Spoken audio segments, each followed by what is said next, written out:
মানে শরীরপুর যদি না যায় তাহলে আমার সাবার যাইতে হবে, মানে হুন্ডা ধাক্কা নিয়ে যাইতে হবে। 1.5 থেকে 2 ঘন্টা ঘুরছি। আমি আসছি সেই চান্দুরা থেকে, যাবো হচ্ছে শরীয়তপুর।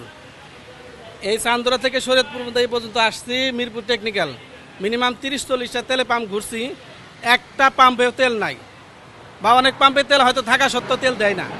মন্ত্রী সাহেব তো প্রত্যেকটা জায়গায় বলতেছে আমাদের দেশে তেলের অভাব নাই, তেলটা কোথায়?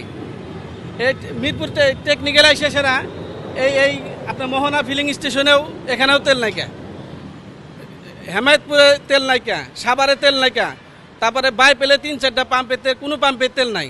এমনকি শ্রীপুর, আমার ওখানে আশেপাশে 3টা পাম্প আছে, একটা পাম্পেও তেল নাই। গেছিলাম চান্দোরা ওই পাশে কয়েকটা দুবাই সিএনজি বা আরও অনেক সিএনজি আছে, একটা সিএনজিতেও তেল দেয় না তারা, ডাইরেক্টলি বলে তেল নাই।